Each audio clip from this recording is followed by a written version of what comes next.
മണിമലയാറാട്ടോ ഈ കടന്നു പോകുന്നത്. അതുപോലെ മനോഹരമായ മുണ്ടക്കയും വളഞ്ഞങ്ങാനം വെള്ളച്ചാട്ടവും കണ്ട് കയറി ചെല്ലുമ്പോൾ കുട്ടിക്കാനത്തിനടുത്തായി സഞ്ചാരികളെ കാത്തു നിൽക്കുന്ന ചരിത്രങ്ങളും ഉറങ്ങുന്ന പള്ളിക്കുന്ന് പള്ളിയും ബ്രിട്ടീഷ് സെമിത്തേരിയും കുതിരക്കല്ലറയും കാണാം. ഹായ് കൂട്ടുകാരെ, അപ്പൊ എല്ലാവർക്കും നമസ്കാരം. പുതിയൊരു വീഡിയോയിലേക്ക് വീണ്ടും എല്ലാവരും ഒരിക്കൽ കൂടി ഞാൻ സ്വാഗതം ചെയ്യുന്നു. ഇതിപ്പോൾ ഞാൻ നിൽക്കുന്നത് ഇത് മുണ്ടക്കയത്താട്ടോ. മുണ്ടക്കയം ബൈപ്പാസ് ആണ് ഇത് ഈ കാണുന്നത് കേട്ടോ. ഇത്ര മനോഹരമായ സ്ഥലം നോക്കി, നല്ല അടിപൊളി റോഡ്. ഇത് മണിമലയാർ ഒഴുകുന്ന ആ മനോഹരമായ കാഴ്ച നോക്കി, എത്ര സുന്ദരമായിട്ട് ഈ ഇത് ആറൊഴുകുന്നു. അത് നമ്മുടെ എരുമേലിക്കൊക്കെ പോകുന്ന പാലമാണ്. അത് ആ പാലം ക്രോസ് ചെയ്താണ് നമ്മുടെ എരുമേലിക്കൊക്കെ ടൗണിൽ നമ്മൾ മുണ്ടക്കയം ടൗണിൽ നിന്ന് പോകുന്നത്. അപ്പം നമ്മുടെ ഇന്നത്തെ കാഴ്ചകൾ എന്ന് പറയുന്നത് കുട്ടിക്കാനം, അതുപോലെ മുറിഞ്ഞപുഴ, പാഞ്ചാലിമേട്, പരുന്തുംപാറയൊക്കെയാണ് നമ്മുടെ ഇന്നത്തെ യാത്ര. ഇത് ഒറ്റ വീഡിയോയിൽ തീരുമെന്ന് തോന്നുന്നില്ല. അപ്പോൾ 2-3 ചിലപ്പം ഇത് ഞാൻ ഇടുന്നത്. അപ്പോൾ എല്ലാവരും ആ കാഴ്ചകളിലേക്ക് നമുക്ക് ഒരുമിച്ച് യാത്ര ചെയ്യാം.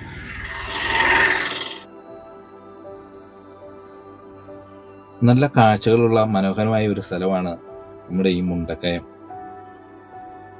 ടൗണിനെ തട്ടി തലോടി ഒഴുകുന്ന ആ മണിമലയാറിൻ്റെ മനോഹരമായ കാഴ്ചയും ഇതിനെ ക്രോസ് ചെയ്യുന്ന പാലങ്ങളെല്ലാം നമുക്ക് ഇവിടുത്തെ ഒരു അടിപൊളി കാഴ്ച തന്നെയാണ്.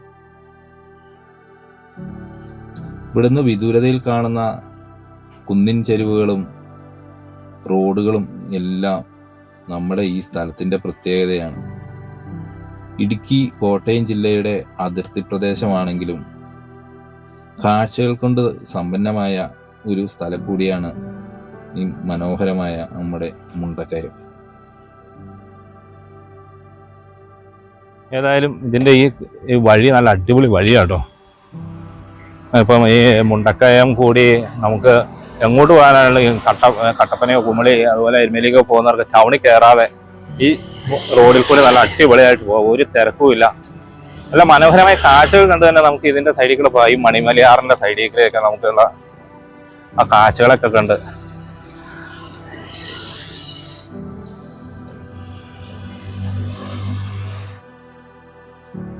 ഇപ്പോൾ കൂട്ടുകാരെ, ഇത് ഇപ്പം ഞാൻ നിൽക്കുന്നത് മുണ്ടക്കയത്ത് നമ്മൾ പോകുന്നത് പെരുവന്താനവും കഴിഞ്ഞ് പെരുവന്താനത്തെ സെൻറ് ആനീസ് കോളേജിൻ്റെ അവിടെ ആയിട്ടാട്ടോ.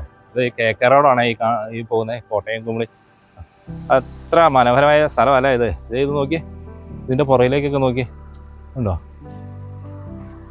ഉണ്ടോ എസ്റ്റേറ്റ് കിടക്കുന്ന ആ കാഴ്ച. എന്നാ അടിപൊളി. ആ മലകളൊക്കെ അങ്ങ് നീണ്ടു കിടക്കുന്നത്. ഞാൻ മുകളിൽ കാണുന്ന കേട്ടോ പെരുവന്താനം സെൻറ് ആൻ്റണീസ് കോളേജ്. അതുപോലെ ഇത് ബോയ്സ് എസ്റ്റേറ്റ് ആണ് ഈ കാണുന്നത്. ഇവിടെ എല്ലാം റബ്ബറൊക്കെ പൊങ്ങി വരുന്നേ ഉള്ളൂ. എനിക്ക് അവിടെ കന്നാര നട്ടേക്കുന്ന എന്നാ മനോഹരമായ കാഴ്ച. നല്ല നിരന്ന് കിടക്കുന്ന ഇത്ര സുന്ദരമായ കാഴ്ച എന്ന് പറയും. ഈ വഴിക്ക് ഇങ്ങനെ ഒത്തിരി കാഴ്ചകളുണ്ട് നമുക്ക് ഈ കയറ്റം കയറി പോകുമ്പോൾ നമുക്ക് കാണാനായിട്ട്. അതുപോലെ മലനിര, ഹിമാലയ പർവ്വതങ്ങൾ നിരന്ന് കിടക്കുന്ന പോലെയുള്ള നല്ല അടിപൊളി മലനിരകളും കണ്ട് എവിടെയൊക്കെ മഞ്ഞുമൂടാൻ പറഞ്ഞിട്ടുണ്ട്. ആകാശം ഇവിടെ ഒന്ന് നോക്കാൻ നേരത്ത് ആകാശം തൊട്ട് വയ്ക്കുന്ന മലനിരകളും. ഈ കുന്നിൻമുകളിൽ സ്ഥിതി ചെയ്യുന്ന ഈ കോളേജിന്റെ കാഴ്ച ഒരു അപാര കാഴ്ച തന്നെയാണ്.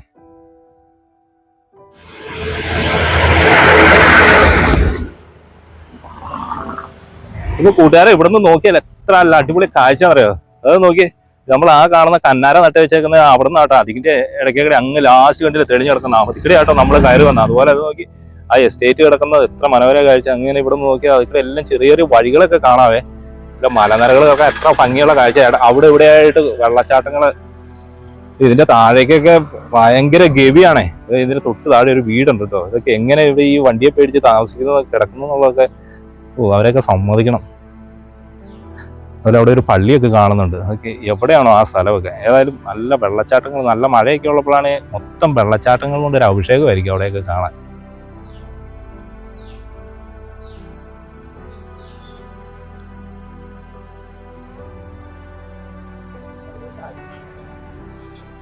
എന്നാ പൊളപ്പൻ സാധനം വന്ന് നോക്കിയത് ആ കാണുന്നത്. എത്ര വെള്ളച്ചാട്ടം വന്ന് നോക്കിയാൽ നമ്മുടെ ഈ ഒറ്റ ഫ്രെയിമിൽ കിട്ടുന്നത് ഉണ്ടോ. 3 വെള്ളച്ചാട്ടം. എത്ര കിലോമീറ്ററുകൾ ഉയർത്തിന്ന് കയറി ഇറങ്ങി വരുന്ന ചാടി വരുന്ന ആ വെള്ളം. അത് ഇത്ര മനോഹരമായ കാഴ്ച അല്ലേ. ഇതൊക്കെ എന്താ പറയുക, ഇതൊക്കെ ഈ വഴിക്ക് വന്ന ഇങ്ങനത്തെ ഇഷ്ടംപോലെ കാഴ്ചകളുണ്ട്. നമ്മൾ താഴെ നിന്ന് കണ്ടത് ഇതിൻ്റെ കുറച്ച് ഭാഗമാട്ടോ. പക്ഷേ നമ്മൾ ഇങ്ങോട്ട് കുറേ കയറി വന്നപ്പോൾ നല്ല അടിപൊളിയായിട്ട് കുറച്ചും കൂടി അടുത്ത് കാണാൻ പറ്റി. ഇത്ര നല്ല സുന്ദരമായ സ്ഥലമാണെന്നറിയോ. ഇതിൻ്റെ മുകളിൽ കൂടെയാണ് പിന്നെ കുട്ടിക്കാനം കേട്ടോ. നമുക്ക് അതിൻ്റെ മുകളിലേക്കാണ് നമുക്ക് പോകേണ്ടത്. ഇനി അടുത്ത് നമ്മൾ മുറിഞ്ഞുമുഴയൊക്കെ പോയിട്ട് വേണം കുട്ടിക്കാനം ചെല്ലാൻ. നല്ല മനോഹരമായി കാഴ്ച. ഇതിൻ്റെ താഴേക്ക് നോക്കി എന്നെ തൂക്കായിട്ടുള്ള സ്ഥലമാണ്. അതൊക്കെ ആൾത്താമസമുണ്ട്. എല്ലാം നല്ല കൃഷിയിടങ്ങളാണെന്ന് തോന്നുന്നു. വീടുകൾ, ചെറിയ വീടുകളൊക്കെ കാണാം, റബ്ബർ. ഏതായാലും അടിപൊളി സ്ഥലം.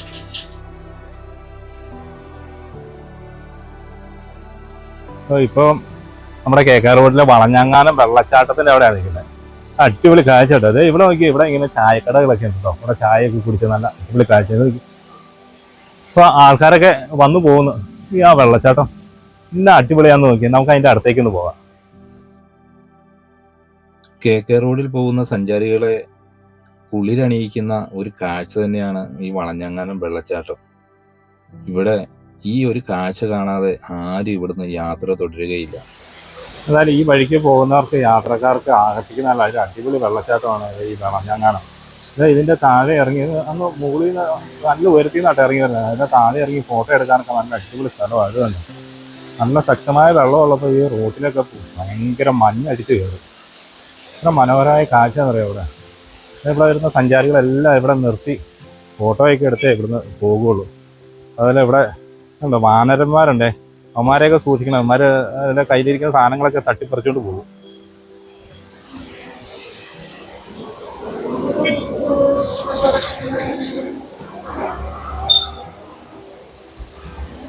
അങ്ങനെ എൻ്റെ കൂട്ടത്തിൽ ഇന്നത്തെ യാത്രയിൽ നമ്മുടെ ബിനു ഉണ്ട് കേട്ടോ. നമ്മുടെ കൂട്ടുകാരൻ ബിനു. അതുപോലെ ഇത് ലിജോയും അവൻ്റെ വൈഫും ഇന്ന് കൂടിയിട്ടുണ്ട്.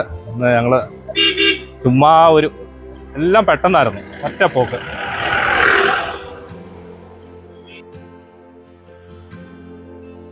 ഇടുക്കിയുടെ കാഴ്ചകൾ എത്ര കണ്ടാലും തീരുകയില്ല. അത് ഈ ജില്ലയുടെ മാത്രം ഒരു പ്രത്യേകതയാണ്. അങ്ങനെ നമ്മൾ കുട്ടിക്കാനത്ത് വന്നിരിക്കുകയാണ്. ഇവിടുന്ന് വലത്തേക്ക് പോയാൽ കുമളി, ഇടത്തേക്ക് പോയാൽ ഏലപ്പാറ. നമുക്ക് ഇടത്തേക്ക് ഒരു 2 കിലോമീറ്റർ പോകണം പള്ളിക്കുന്ന് എത്തണമെങ്കിൽ. അങ്ങനെ ഞങ്ങൾ കുട്ടിക്കാനം വന്നിട്ട് ഞങ്ങൾ വാഗമണ് പോകുന്ന വഴിക്ക് ഒന്ന് നിർത്തിയതാട്ടോ. ഞങ്ങൾ പള്ളിക്കുന്ന് പള്ളിയിലേക്കാണ് ഇനി അടുത്ത കാഴ്ച. അതായത് കുതിരയെ അടക്കം ചെയ്ത ലോകത്തിലെ ആദ്യത്തെ പള്ളി എന്ന ആ പള്ളിക്കുണ്ട്. അപ്പോൾ ഇത് കണ്ട, എൻ്റെ ഈ പുറകിൽ കണ്ട ഈ ബാക്ക്ഗ്രൗണ്ടിൽ കാണുന്നത് ഇത് മരിയം കോളേജാണ്. ഇതാണ് കുട്ടിക്കാനം അങ്ങോട്ട് ആണ് കുട്ടിക്കാനം. നല്ല നമ്മൾ ഇങ്ങോട്ട് കയറി വരുമ്പോൾ ഓരോരോ വ്യത്യസ്തമായ നല്ല അടിപൊളി കാഴ്ചകളാട്ടോ നമുക്കിവിടെ കാണാനുള്ളത്. ഏതായാലും നല്ല തണുപ്പും ചെറിയ ഒരു വെയിലൊക്കെ മങ്ങിയിട്ടുണ്ട്. അതുകൊണ്ട് നമുക്ക് ഇവിടെയൊക്കെ വന്ന് ഇങ്ങനെ നിൽക്കാനും സമയം സ്പെൻഡ് ചെയ്യാനൊക്കെ ആയിട്ട് നല്ലൊരു സ്ഥലമാണ് ഇവിടെ.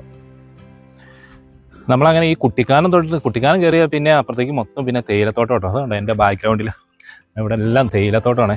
അടിപൊളി കാഴ്ചകളാട്ടോ നമുക്കിവിടെ കാണാനുള്ളത്. നമുക്ക് ഇങ്ങോട്ട് കയറി വന്ന ഇവിടുത്തെ മരിയൻ കോളേജ്, അതുപോലെ കുട്ടിക്കാനം ടൗണും പിന്നെ ഈ ഭാഗമൊക്കെ നല്ല അടിപൊളിയാട്ടോ. IHRD, പോളിടെക്നിക്ക്, അങ്ങനെ ഇഷ്ടംപോലെ സ്ഥാപനങ്ങളും അതുപോലെ നല്ല കാഴ്ചകളും ഉള്ള ഒരു സ്ഥലമാണ് ഇത്. ഈ വഴിയൊക്കെ കുമളിയൊക്കെ പോകുന്നവർക്ക് ഇവിടെ നിന്ന് പതിയെ റെസ്റ്റ് ചെയ്ത് കണ്ടു പോകാൻ ഒത്തിരി സ്ഥലങ്ങളുണ്ട്. അതുപോലെ നല്ല കാഴ്ചയാണ് നമുക്ക് ഈ വഴിക്ക് പോകാൻ. നല്ല കാലാവസ്ഥയും തണുപ്പും. ഇത് ഈ വെയിലൊന്നും ഇല്ലാത്ത സമയത്താണെങ്കിൽ ചെറിയ കോടയൊക്കെ കണ്ടുപോകാൻ എന്തൊരു ഭംഗിയായിരിക്കും എന്നറിയാമോ. നമ്മുടെ നല്ലൊരു ആസ്വദിച്ച് നമുക്ക് ഇതിൽ കൂടെ പോകാം.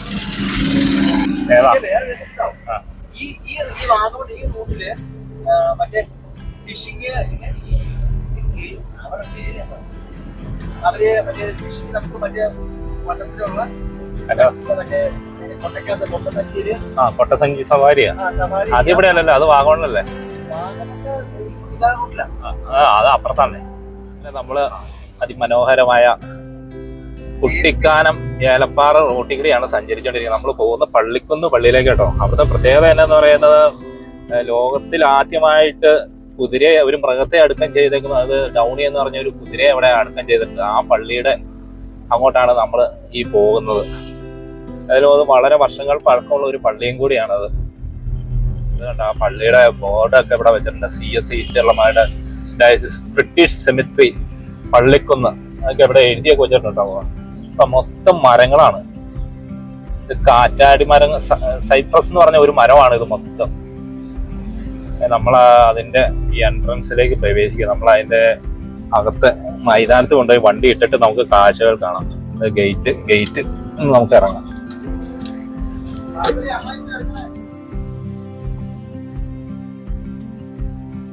അപ്പോൾ കൂട്ടുകാരെ ഇതാട്ടോ നമ്മുടെ saint George CIC church Pallikkunnu നല്ല ചരിത്രങ്ങൾ ഉറങ്ങുന്ന മണ്ണാണ് ഇവിടെ. അതുപോലെ ഇവിടെ വന്നപ്പോൾ നമ്മുടെ ഇവിടെ ഓട്ടോറിക്ഷ ഓടിക്കുന്ന കുറച്ച് ചേട്ടന്മാർ, നല്ല സ്നേഹമുള്ള ചേട്ടന്മാരെ പരിചയപ്പെട്ടോ. ആ ചേട്ടന്മാരോട് നമുക്കൊന്ന് കാര്യങ്ങളൊക്കെ ഒന്ന് ചോദിക്കാം. നമുക്ക് ഈ സ്ഥലവും ഇവിടുത്തെ ഭൂപ്രകൃതിയൊക്കെ നമുക്ക് ചോദിക്കാം. ചേട്ടാ, എങ്ങനെയാണ് നമ്മുടെ ഈ പള്ളിക്കുന്ന് പറയുന്ന സ്ഥലം? നല്ല കണ്ടിട്ട് ഒരു നല്ല അടിപൊളി ഒരു സ്ഥലമാണ്. എങ്ങനെയുണ്ട് ഇവിടെ? നമുക്ക് ഇത് പണ്ട് ബ്രിട്ടീഷുകാർ ഇവിടെ ഉണ്ടായിരുന്നപ്പം ഇവിടെ പണിത പള്ളി, CIC പള്ളി, അതൊരു 150 വർഷത്തെ പഴക്കമുണ്ട്. അല്ലേ? അതെ. അപ്പം ഇവിടെ പറഞ്ഞാൽ പ്രകൃതി ഭംഗി എന്ന് പറയുമ്പോൾ നല്ല എല്ലാവർക്കും ഇഷ്ടപ്പെട്ടു. ഇവിടെ ഇപ്പം ടൂറിസ്റ്റ് മേഖല ആയിക്കൊണ്ടിരിക്കുക. ഇവിടെ എല്ലാം ഒരുപാട് ആൾക്കാർ ഇവിടെ വന്ന് ഈ പള്ളി വരുന്നുണ്ട്. ഈ പള്ളിയുടെ ഈ മുറ്റം വേറെ ഓരോരുത്തരും ചെന്നാൽ നമുക്ക് ഇത്രയും നല്ല ഒരു പള്ളിമുറ്റത്ത് ഇതുപോലെ മരങ്ങൾ നിൽക്കുന്ന ഒരു ഭൂപ്രകൃതി നമുക്ക് കാണാൻ പറ്റില്ല. ഇവിടുത്തെ ഇവിടെ എപ്പോഴും തണുപ്പാണല്ലോ ഇവിടെ ഈ മരത്തിന്റെ. പ്രത്യേകിച്ച് ഈ മരത്തിന്റെയാണ് ഇത് ബ്രിട്ടീഷുകാർ വെച്ച മരങ്ങളാണ്. ഒത്തിരി വർഷങ്ങൾ പഴക്കമുണ്ട്. 150 വർഷം പഴക്കം ഈ മരങ്ങൾക്കും അത്രയും പഴക്കമുള്ള. എന്നുവെച്ചാൽ നമ്മൾക്ക് ഒരാളോട് പറഞ്ഞാൽ 150 വർഷം എന്ന് പറഞ്ഞാൽ ആരും വിശ്വസിക്കുന്നത്. അന്നത്തെ കാലത്ത് അവര് വന്ന് വെച്ച ഓരോ സാധനങ്ങളും മരങ്ങളും എന്നൊക്കെ പറയുന്ന ഒരു തേയില കൃഷിക്ക് ആദ്യം വന്നത് ഇവിടെ ആണല്ലോ. അതെ. മൂന്നാറും ഇവിടെയൊക്കെയാ വന്നത്. അതെ. പിന്നെ ചേട്ടന്മാരുടെ വീടൊക്കെ ചേട്ടന്റെ പേര്? എന്റെ അയ്യപ്പൻ ഷിജു എല്ലാം ഇവിടെ അടുത്ത് തന്നെയാണ് ചേട്ടന്മാരുടെ വീട്. ഇപ്പൊ വർഷങ്ങളായിട്ട് ഇവിടെ ഈ സ്റ്റാൻഡില് 15 വർഷമായിട്ട് ഇവിടെ ഉണ്ട്. അപ്പൊ ഇവിടെ ഒത്തിരി ആൾക്കാരൊക്കെ ഡെയിലി വരുന്നുണ്ടല്ലേ? ഒരുപാട് ആൾക്കാർ. ഇപ്പൊ വാഗമണ്ണും ഡെവലപ്പ് ആയാലും അപ്പൊ അതിന്റെ ഇതുമായിട്ട് ഇവിടെയും ഒരുപാട് വണ്ടി ഡെയിലി വരുന്നുണ്ടല്ലേ? കേട്ടോ. അപ്പൊ ഈ ചേട്ടന്മാർ പറഞ്ഞ കേട്ടോ, ചേട്ടന്മാർ ഇവിടെ പറഞ്ഞ 150 വർഷം പഴക്കമുള്ള മരങ്ങളാണെന്നാണ് ഇവിടെ പറഞ്ഞേക്കുന്നത്. ഇവിടെ പള്ളി എഴുതി വെച്ചേക്കുന്നത്, പള്ളി ഉണ്ടാക്കിയത് 150 വർഷം ഏകദേശം ഒക്കെ ഡേറ്റ് ഒക്കെ എഴുതി വെച്ചിട്ടുണ്ട്. പക്ഷേ ഈ മരങ്ങളൊന്നും ആരും പറഞ്ഞ് വിശ്വസിക്കില്ല കേട്ടോ. ഈ ചേട്ടന്മാർ പറഞ്ഞപ്പോഴാണ് എനിക്ക് മനസ്സിലായത് ഇവിടെ 150 വർഷം പഴക്കമുണ്ടെന്ന് ഇത് പറഞ്ഞപ്പോൾ. ആരും കണ്ടാൽ വിശ്വസിക്കില്ല കേട്ടോ. ഏതായാലും നല്ല സ്നേഹമുള്ള ചേട്ടന്മാർ. ഈ ചാനലിൽ ഈ ചേട്ടന്മാർ ഇവിടെ വന്ന് ഇവരോട് ചോദിച്ച എല്ലാ കാര്യം പറഞ്ഞു തരും. നമ്മൾ ഇനി ഈ ചേട്ടന്മാരോട് ചോദിച്ചിട്ട് വേണം ബാക്കിയുള്ള കാര്യങ്ങളൊക്കെ ഒന്ന്, ഈ പള്ളിയെ കുറിച്ചുള്ള കാര്യങ്ങളൊക്കെ ഒന്ന് പഠിച്ച് ഇതിന്റെ വീഡിയോ എടുക്കാൻ. അപ്പൊ ചേട്ടന്മാരെ ഒരു ഹായ് കൊടുത്തേ. Hi, by.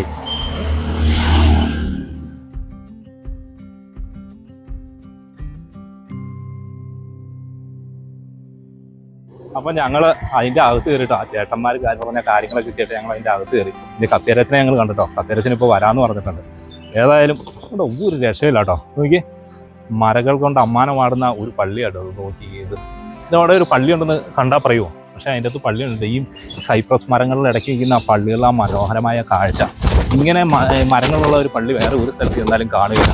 എന്നുവെച്ചാൽ അത്രയും മരങ്ങളുടെ നടുക്കായിട്ടാണ് ഈ പള്ളി ഇവിടെ സ്ഥിതി ചെയ്യുന്നത്. അതുപോലെ നമ്മൾ കുതിരക്കല്ലറയും പിന്നെ ഒരു കുഞ്ഞു മാലാഹയുടെ ഒരു കല്ലറയുണ്ട് കേട്ടോ. അപ്പം നമുക്ക് അതൊക്കെ നമുക്ക് ബാക്കി കാണാം. മരങ്ങൾക്കിടയിൽ സ്ഥിതി ചെയ്യുന്ന മനോഹരമായ ഒരു ദൈവാലയം. ഇങ്ങനെയൊരു പള്ളി ഇവിടെ ഉണ്ടെന്ന് പുറത്തുനിന്ന് നോക്കിയാൽ ഒറ്റ നോട്ടത്തിൽ ആർക്കും മനസ്സിലാവില്ല. റവറൻ ഹെൻറി ബേക്കർ സാഹിബ് പള്ളിക്കുന്നിൽ 1869 ആദ്യമായി പള്ളി സ്ഥാപിച്ചു. തിരുവിതാംകൂർ രാജാവിന്റെ അനുവാദത്തോടെ പാട്ടവ്യവസ്ഥയിൽ ഏക്കർ കണക്കിന് വനഭൂമി വെട്ടിത്തെളിച്ച് ആദ്യമായി കാപ്പി കൃഷി ആരംഭിച്ചത് സായിപ്പായിരുന്നു. ബ്രിട്ടീഷ് ഭടനായിരുന്ന JD മൺറോ ആയിരുന്നു ഇടുക്കിയിൽ തേയില കൃഷി ആദ്യമായി തുടങ്ങിയത്. പള്ളിക്കുന്നിലേക്ക് അദ്ദേഹത്തെ എത്തിച്ചത് സാഹസികതയും ഏറെ സ്നേഹിച്ചിരുന്ന ഡൗണി എന്ന വെള്ള കുതിരയുമായിരുന്നു.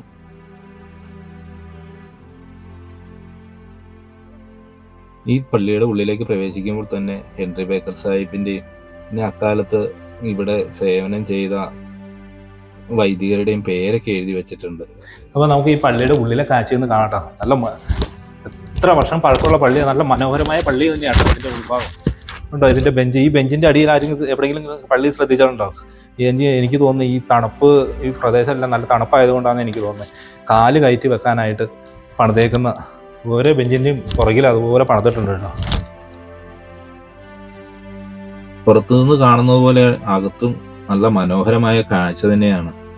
ഇതിന്റെ ഉള്ളിൽ മരങ്ങൾ കൊണ്ട് പണിത മച്ചും യൂറോപ്യൻ വാസ്തുവിദ്യയും എല്ലാം ഒരു മറ്റുള്ള പള്ളികളിൽ നിന്നും വ്യത്യസ്തമാക്കുന്ന കാഴ്ചകളാണ് നമുക്കിവിടെ കാണാനുള്ളത്. ഈ പള്ളിക്കുള്ളിൽ പ്രവേശിക്കുമ്പോൾ നമുക്ക് കിട്ടുന്ന ആ മനസ്സിന്റെ സന്തോഷവും സമാധാനവും അത് നമുക്ക് പറഞ്ഞറിയിക്കാൻ സാധിക്കില്ല. അത്ര നല്ല ശാന്തമായ ഒരു അന്തരീക്ഷം. നൂറ്റാണ്ടുകൾക്ക് മുമ്പ് നിർമ്മിച്ച പള്ളി അതേ രൂപത്തിൽ തന്നെയാണ് ഇപ്പോഴും നിലനിർത്തിയിരിക്കുന്നത്. 1.5 നൂറ്റാണ്ടിന് മുമ്പ് പള്ളി നിർമ്മിച്ച കാലത്തുള്ള ഇരിപ്പിടങ്ങളും ഫർണിച്ചറുകളുമാണ് ഇവിടെ ഉപയോഗിക്കുന്നത്. പള്ളിയുടെ ഭിത്തിക്കുള്ളിൽ പഴമയുടെ ശൈലിയിൽ പിത്തളയിൽ തീർത്ത ബോർഡുകൾ കാണാം. ബന്ധുക്കളുടെയും സുഹൃത്തുക്കളുടെയും സംസ്കാര ചടങ്ങുകളിൽ പങ്കെടുക്കാൻ കഴിയാതെ വന്ന യൂറോപ്യന്മാർ അവരോടുള്ള ആദരവ് സൂചകമായി സ്ഥാപിച്ചതെന്നാണ് പറയപ്പെടുന്നത്. തങ്ങളുടെ പൂർവികരായിട്ടുള്ളവർ അന്ത്യവിശ്രമം കൊള്ളുന്ന സെമിത്തേരിയും അവർ ആരാധന നടത്തിയിരുന്ന ദൈവാലയവും കാണാൻ വിദേശത്തു നിന്ന് കുടുംബാംഗങ്ങൾ ഇവിടെ എത്താറുണ്ടത്രേ.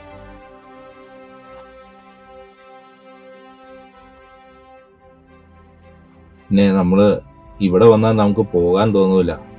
അത്ര നല്ല ഒരു സമാധാനം നിറഞ്ഞ ഒരു അന്തരീക്ഷമാണ്. എത്ര പ്രയാസവേളകളിലും ഇവിടെ വന്നിരുന്നാൽ നമുക്ക് എപ്പോഴും ഒരു പോസിറ്റീവ് എനർജി തന്നെയാണ് നമുക്കിവിടെ കിട്ടുക. നല്ല വായുവും.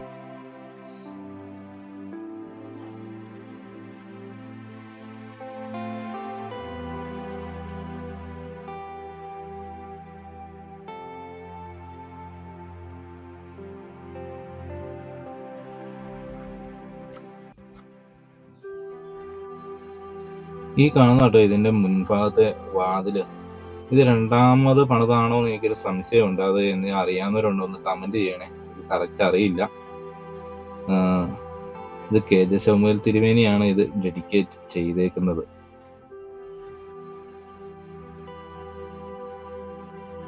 നൂറ്റാണ്ടുകൾക്ക് മുമ്പ് ബ്രിട്ടീഷുകാർ വ്യവസായ ആവശ്യങ്ങൾക്കായി ഇന്ത്യയിൽ വന്നപ്പോൾ അവർക്ക് ആരാധന നടത്തുവാനായി ഈ മേഖലയിൽ ദൈവാലയം ഇല്ലായിരുന്നു. ഈ സാഹചര്യത്തിലാണ് പള്ളിക്കുന്നിൽ ഒരു പള്ളി പണിയുവാൻ റവറൻ ഹെൻറി ബേക്കർ ജൂനിയറിന്റെ നേതൃത്വത്തിൽ തോട്ടം ഉടമകളായ ബ്രിട്ടീഷുകാർ തീരുമാനിച്ചത്. ഈ പള്ളിയാണ് ഹൈറേഞ്ചിലെ ആദ്യത്തെ പള്ളിയും. തുടക്കത്തിൽ ബ്രിട്ടീഷുകാർക്ക് മാത്രമേ ഇവിടെ ആരാധന നടത്തുവാൻ അവകാശം ഉണ്ടായിരുന്നുള്ളൂ. പിന്നീട് 1983 മേലാവ് ആസ്ഥാനമാക്കി CSI ഈസ്റ്റ് കേരള മഹായിടവക രൂപം കൊള്ളുകയും അന്നു മുതൽ ഈ പള്ളി ഈസ്റ്റ് കേരള ഡയോസിസിന്റെ കീഴിലാവുകയും ചെയ്തു. മറ്റെല്ലാ പള്ളിയിലും വെച്ച് നമുക്ക് വ്യത്യസ്തമായ കാഴ്ചകൾ ഈ പള്ളി പരിസരവും നമുക്ക് കാണാൻ സാധിക്കും. സൈപ്രസ് മരങ്ങളുടെ ഇടയിൽ സ്ഥിതി ചെയ്യുന്ന പള്ളിയുടെ മനോഹാരിത നിരവധി മലയാള ചലച്ചിത്രങ്ങളുടെയും ഭാഗമായിട്ടുണ്ട്.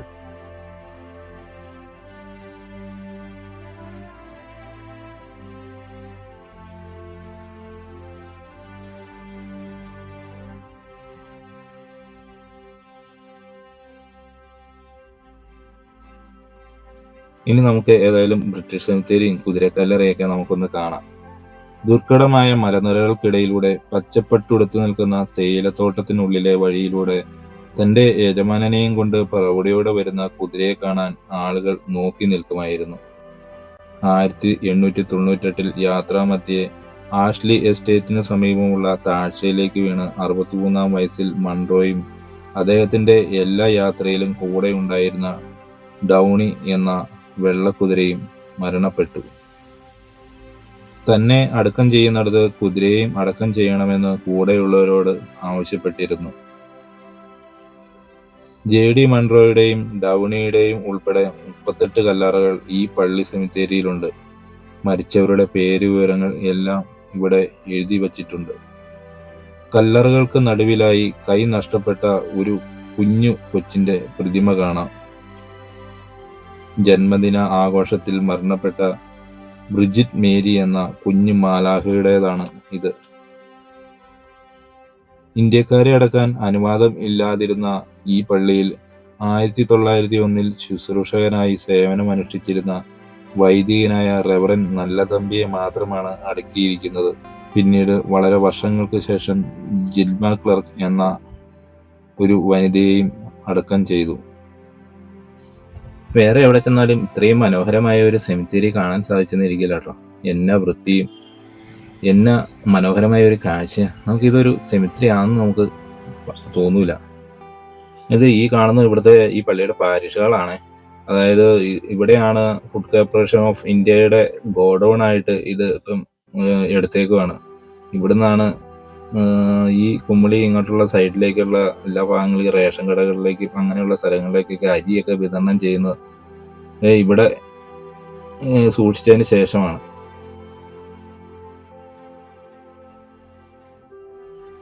ഇതാട്ടോ ഇവിടുത്തെ പാഴ്സണേജ്. പുതിയ പാഴ്സണേജ് ആണ് ഈ കാണുന്നത്. അതിൻ്റെ താഴെ പഴയത്. അപ്പോൾ കൂട്ടുകാരെ, ഇന്നത്തെ നമ്മുടെ ഈ മനോഹരമായ കാഴ്ചകൾ നിങ്ങൾക്കെല്ലാം ഇഷ്ടമായോ? അതിൽ നമ്മൾ മുണ്ടക്കയം തൊട്ട് കുട്ടിക്കാനം വരെയുള്ള അതുപോലെ പ്രശസ്തമായ നമ്മുടെ ഈ പള്ളി, ഈ കാഴ്ചകളൊക്കെ നിങ്ങൾക്ക് ഇഷ്ടമായി എന്ന് ഞാൻ വിശ്വസിക്കുന്നു. അടുത്ത നല്ല കാഴ്ചയുമായി കാണുന്നവരെ ബൈ ബൈ.